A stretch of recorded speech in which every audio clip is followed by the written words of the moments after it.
অভিনেতা জাহের আলভীর স্ত্রী আফরা ইবনাত খান ইকরার মৃত্যুর ঘটনায় রহস্যের জট যেন কিছুতেই খুলছে না। ময়নাতদন্ত, জানাজা ও দাফন সম্পন্ন হওয়ার পর এবার নতুন করে চাঞ্চল্যের সৃষ্টি হয়েছে সামাজিক যোগাযোগ মাধ্যম থেকে ইকরার ফেসবুক আইডি উধাও হয়ে যাওয়ার ঘটনায়। শুধু আইডি গায়েব হওয়ায় নয়, ইকরার যুক্ত থাকা বিভিন্ন ফেসবুক গ্রুপে তার পাঠানো পুরনো মেসেজগুলো সুকৌশলে মুছে ফেলা হচ্ছে। কে বা কারা এই কাজ করছে তা নিয়ে নেটিজেনদের মাঝে তীব্র সন্দেহ দেখা দিয়েছে। জুনায়েদ আহমেদের প্রতিবেদনে বিস্তারিত। পৃথিবীতে কেউই আসল রূপ নিয়ে থাকে না। আমরা যখন জীবনে কোনো কিছু হারিয়ে ফেলি, তখন সেই হারিয়ে যাওয়া জিনিসটা নিয়ে আমরা শোক পালন করি। আমার মেয়েকে তিলে তিলে ক্ষয় করেছে আলভির মা। আমরা বেস্ট ফ্রেন্ড, ও কখনো এগুলা করার কথা না।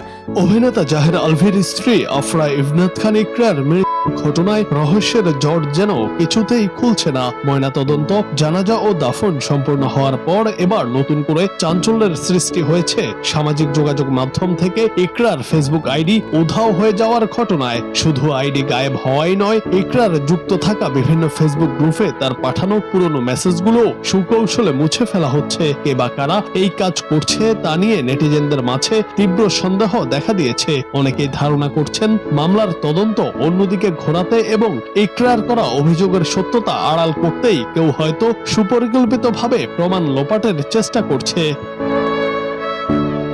শনিবার দুপুরে রাজধানীর মিরপুর ডিওএইচএস এলাকার একটি বাসা থেকে ইকরার উদ্ধার করা হয়। দীর্ঘ 15 বছরের দাম্পত্য জীবনের এমন পরিণতি মেনে নিতে পারছেন না কেউই। ঘটনার সূত্রপাত হয়েছিল এর আগের রাতে। শুক্রবার দিবাগত রাতে নেপালে শুটিংয়ে থাকা জাহের আলভী ফেসবুকে লিখেন, ভুল করলে মাপ মিলে কিন্তু মুক্তি মেলে না। এর জবাবে স্ত্রী ইকরা লিখেছিলেন, অভিনন্দন, আমার আমিকে মুক্ত করে দিলাম, আবার কাঁদছো কেন? এই স্ট্যাটাস চালাচালির কয়েক ঘন্টা পরই মৃত্যুর পথ বেছে নেন ইকরা। ইকরার মৃত্যুর পরপরই তার বন্ধু নুসরাত জাহান তৃষা ব্যক্তিগত মেসেঞ্জারের কিছু চ্যাটের স্ক্রিনশট ফাঁস করেন, যা পুরো ঘটনার মোড় ঘুরিয়ে দেয়। ফাঁস হওয়া সেই চ্যাট থেকে জানা যায় স্বামী জাহের আলভী তার সহ অভিনেত্রী তিথির সঙ্গে বিবাহ বহির্ভূত সম্পর্কে জড়িয়েছিলেন। সন্তানের মায়া ও সংসারের কথা ভেবে ইকরা বারবার আলভীকে ফেরানোর চেষ্টা করছিলেন, কিন্তু আলভী ও ওই অভিনেত্রীর চরম অবহেলা এবং মানসিক নির্যাতনে বিপর্যস্ত হয়ে শেষ পর্যন্ত তিনি মৃত্যুর কাছে হার মানেন।